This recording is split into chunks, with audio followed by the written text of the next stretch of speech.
about Bruce Gary's uh, pictures that he took of Comet Ison on the 12th, which was yesterday, and how he said it was a magnitude 14. Now, going on over here to a story that Sky and Telescope did. Now, I want to first point out that I don't agree with everything Sky and Telescope is saying in this article, but they do point out some very true facts of the situation with Comet Ison. And the title of this is Comet Ison Spotted Again and Not Looking Good.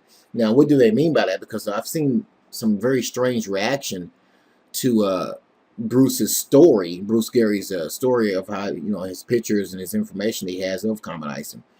What people are failing to realize is that it was good that he spotted Comet Ison. There's really nothing unusual about that. But the moral of the story is Comet Ison is not as bright as it's supposed to be or as it was predicted to be. And people are seemingly, from what I've seen, they're missing that point, that the comet is not as bright as it should be. Now, since June, Comet Ison has been hidden behind the sun. Now, an amateur imager has just recovered it low in the dawn, and it hasn't been brightening as hoped.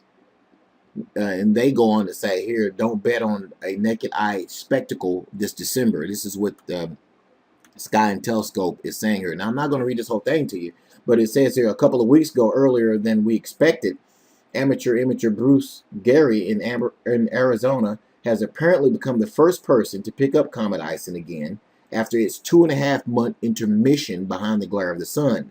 Now, using an 11-inch scope pointing very low in the eastern dawn, and by stacking images, he succeeded in recording a fuzzy point with an anti-sunward tail at Comet Ison's expected position among the stars that are as faint as a magnitude 16.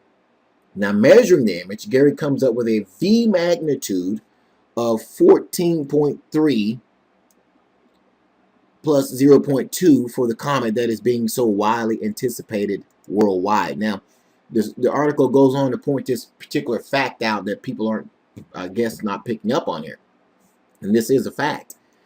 That's 2 magnitudes fainter than the comet should be compared to the formula that led astronomers to predict it would become a fine naked eye sight before dawn in early December.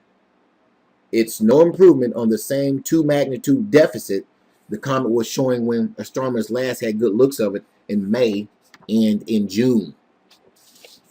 And it goes on to point out Gary's report and other things of that nature. So, in simple terms, guys, Comet Ison hasn't gotten any brighter. Okay, it is just the same, pretty much the same magnitude it was in the video that I made a couple of videos back about Ison, telling you that it had gotten a little dimmer. And this story is saying that it has not gotten any brighter. Okay, it hasn't gotten any brighter. Now, anyone who doesn't believe what I'm saying here, simply go look up formulas on calculating celestial objects, and you'll come to the same conclusion, guys. The comet has not gotten any brighter, and it's actually 2 magnitudes dimmer than what they predicted it to be. And for whatever reason, not many people are picking up on it. I don't know why that is. I mean, it's simple mathematics, guys, and it comes down to that point blank. Now, I haven't been able to view Comet Ison here in West Arkansas at all because it's for some strange reason it's been raining ever since August has begun. So I have no idea why it's been raining so much here. I have not even had a chance to go and attempt to even look at Ison. But the moment I do, I guarantee you I will get some pictures up here of Ison and our own observations. But congratulations to Bruce Gary. Bruce Gary has not done anything wrong, guys. He's done everything like he was supposed to, but it's just simple.